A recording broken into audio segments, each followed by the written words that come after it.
Hecho fue el primer combate, y maltrecho el caballero, mas no por ello menguó su empeño. Ahora ved cómo el cura y el barbero, amigos del buen juicio, entran en cruzada contra los libros que encendieron su demencia. Aquel aposento se tornó campo de batalla, donde unos libros fueron al fuego y otros al recuerdo. El cura mandó traer los libros uno a uno, para examinarlos antes de arrojarlos al fuego. El primero fue Amadís de Gaula. «Este es el origen de todos», dijo. «Como dogmatizador merece el fuego». «Dicen que es el mejor», replicó el barbero. «Podría perdonarse». «Sea pues», dijo el cura. «Por ahora, vive». El siguiente fue Las Sergas de Esplandián, y el cura sentenció: «No le valdrá la sangre. Ama, ábrase la ventana y échese al corral». Y así dio comienzo el escrutinio de la librería de nuestro ingenioso hidalgo. Con gran contento, el ama arrojó Esplandián al corral. El cura prosiguió: «¿Qué más viene?»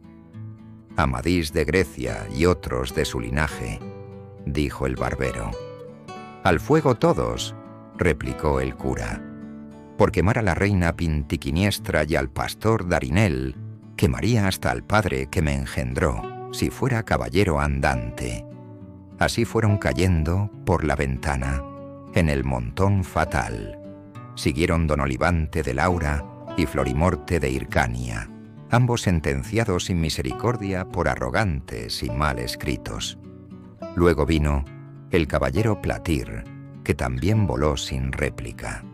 «¿Y este?», preguntó el cura. «El caballero de la cruz. Con ese nombre santo podría salvarse, pero dicen que tras la cruz está el diablo. Al fuego con él». Hallaron luego espejo de caballerías. Ahí anda Reinaldos de Montalbán con sus compinches, más ladrones que Caco. Condenémoslos a destierro en pozo seco, salvo Bernardo del Carpio y Roncesvalles, que en cayendo en mis manos irán al fuego sin piedad». El barbero asentía y, abriendo otro, dijo: «Aquí está Palmerín de Oliva. Que se haga astillas. Pero Palmerín de Ingalaterra guárdese como joya, pues es excelente, y se dice que fue escrito por un rey de Portugal. Acompañe con honra a Amadís de Gaula». Y así continuó el escrutinio más famoso que vieron los siglos. El ama, deseosa de acabar, arrojaba los libros al corral con más gusto que si fueran de herejía. Mas cayó uno a los pies del barbero, que alzándolo leyó: «Tirante el Blanco». «Válame Dios», exclamó el cura. «Aquí hay tesoro de gusto. Tirante como duerme, muere en su cama, hace testamento y ama con verosimilitud. Aunque su autor debiera estar en galeras, este libro se salva». Guardóse con agrado, y pasaron a los libros pastoriles. Abrieron los 10 libros de fortuna de amor, y el cura, entusiasmado, declaró que no había libro más disparatado ni más divertido. Quedó también a salvo. Los desengaños de celos, ninfas de Lenares y otros semejantes fueron al fuego sin más juicio. Cuando apareció la Galatea, el cura, amigo de Cervantes, dudó. Prometía segunda parte, y por ello se reclusó en espera de su enmienda. Llegaron luego la Araucana, la Austríada y el Monserrato, declaradas por el cura como lo mejor del verso heroico castellano. Cansado de tanto ver, mandó quemar lo restante sin más cata, pero al ver las lágrimas de Angélica, exclamó: «Lloráralas yo si se hubieran quemado, que su autor fue felicísimo en las fábulas de Ovidio». Mientras el cura y el barbero proseguían su escrutinio, Don Quijote comenzó a dar voces desde su lecho, blandiendo imaginarias cuchilladas, creyéndose en un torneo donde los caballeros cortesanos llevaban la ventaja. Corrieron a sujetarle, y ya más sosegado, se lamentaba de haber sido molido por el bastardo de don Roldán con el tronco de una encina. Pidió de comer y, quedando dormido, el ama quemó aquella noche cuantos libros quedaban, buenos y malos, cumpliéndose así el refrán de que pagan justos por pecadores. Para prevenir nuevas locuras, tapiaron el aposento de los libros y convinieron en hacer creer a Don Quijote que un encantador los había llevado. 2 días después, al no hallar su biblioteca, preguntó por ella. El ama, ya advertida, dijo que el diablo se lo había llevado todo. La sobrina añadió que fue un sabio encantador llamado Muñatón, que vino en una sierpe voladora y se lo llevó por malquerencia. «Frestón diríais», respondió Don Quijote, «mi mortal enemigo, que procura impedir mis hazañas, sabiendo que he de vencer a un caballero a quien protege». «¿Y no sería mejor», dijo la sobrina, «quedarse en casa y no buscar pan de trastrigo?» «Oh, sobrina mía, qué poco entiendes», replicó él. «Antes que a mí me trasquilen, yo les pelaré las barbas a cuantos se atrevan a tocarme». Y viendo que se encendía la cólera, no le replicaron más. Estuvo 15 días sosegado en casa, entretenido en pláticas con el cura y el barbero, defendiendo siempre que el mundo necesitaba, más que nunca, de caballeros andantes y que debía resucitarse su antigua y gloriosa orden.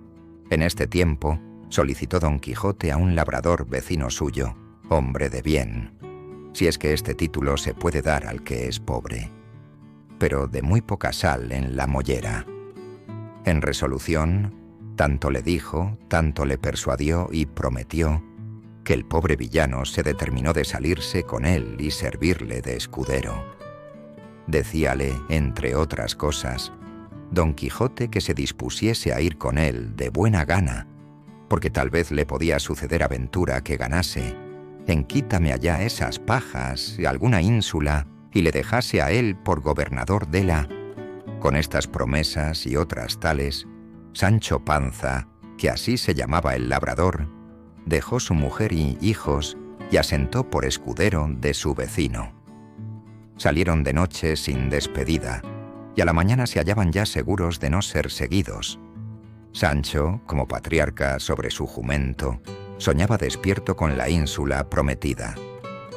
Tomaron el mismo camino del primer viaje, por el campo de Montiel, y caminaban sin fatiga bajo el sol naciente. Entonces Sancho dijo: «Mire, señor, que no se le olvide lo de la ínsula». «Has de saber», respondió Don Quijote, «que fue costumbre de los caballeros antiguos hacer escuderos gobernadores. Yo iré más allá. Quizá antes de 6 días te vea coronado rey, si el cielo favorece nuestras hazañas». «Pues si yo fuere rey», replicó Sancho, «¿mi mujer será reina?» «Sin duda», dijo Don Quijote. «Yo lo dudo, señor», dijo Sancho, «que Mari Gutiérrez no vale 2 maravedís para reina.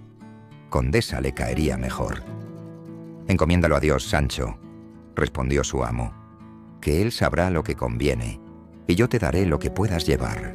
En esto, divisaron Don Quijote y Sancho unos molinos de viento, que el primero tuvo por gigantes desaforados.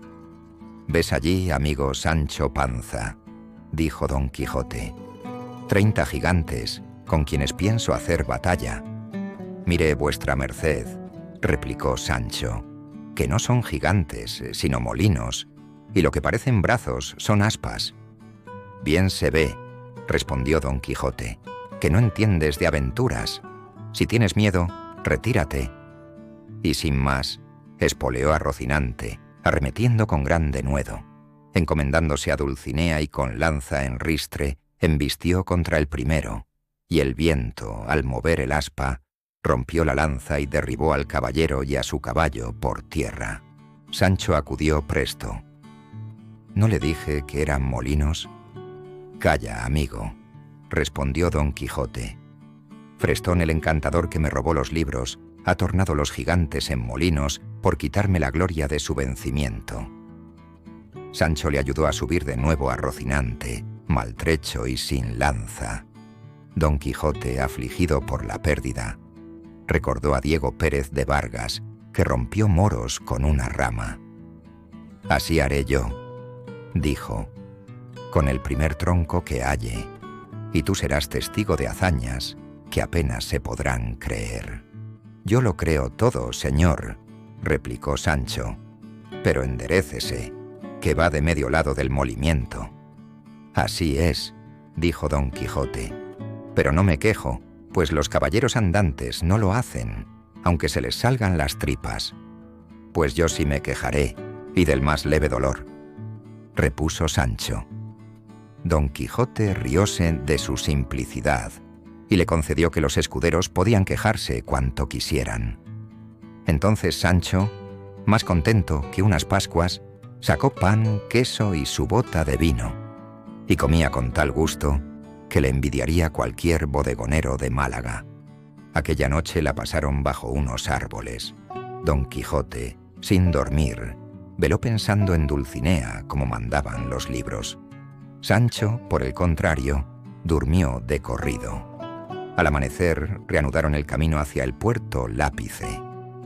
«Aquí, Sancho Panza», dijo Don Quijote, «hallaremos aventura. Recuerda, si los que me ofenden son caballeros, no me has de ayudar, salvo que fueren villanos». «Así lo haré, señor», respondió Sancho, «que soy hombre de paz, aunque si es menester defenderme, no miraré leyes de caballería». En esto vieron venir dos frailes de San Benito en mulas grandes, con gafas y quitasoles, y tras ellos un coche escoltado. Don Quijote, creyendo que los frailes llevaban cautiva a alguna princesa, dijo: «Deteneos, gente endiablada, soltad a la princesa o preparaos a morir». Los frailes, asombrados, replicaron que eran religiosos en viaje y que no sabían nada de princesas. «Ya os conozco, fementida canalla», gritó Don Quijote, y sin más, arremetió al primero, que cayó de su mula por no ser atravesado. El otro huyó espantado. Sancho, creyendo haber ganado la batalla, comenzó a quitarle los hábitos al caído como despojo. Dos mozos lo vieron y, sin más razones, lo derribaron y molieron a coces, dejándolo sin sentido. Luego ayudaron al fraile a montar y ambos huyeron a galope, santiguándose como si llevaran al demonio a cuestas. Don Quijote, puesto ante el coche, se dirigió con pompa caballeresca a la dama que en él viajaba.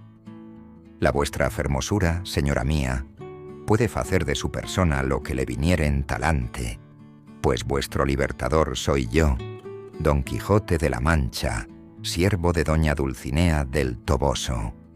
Id al Toboso y contadle vuestra aventura». Un escudero vizcaíno que escoltaba el coche, viendo que Don Quijote no daba paso, le increpó con torpe habla: «Anda, caballero, y mal andes. Si no dejas coche, te mato». Don Quijote, sereno, respondió: «Si fueras caballero, ya conocerías mi espada». «Mientes como cristiano», rugió el vizcaíno. «Lanza arrojas, espada sacas». Don Quijote lanzó su lanza al suelo, empuñó la espada y embrazó la rodela, presto a medirse con su enemigo.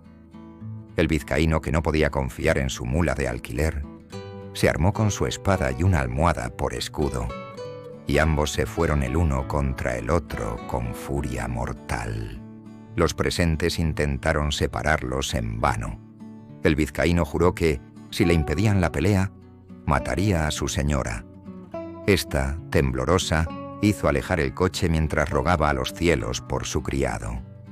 El vizcaíno asestó a Don Quijote una gran cuchillada sobre el hombro. Él, herido, clamó: «Oh Dulcinea, flor de la fermosura, socorre a tu caballero».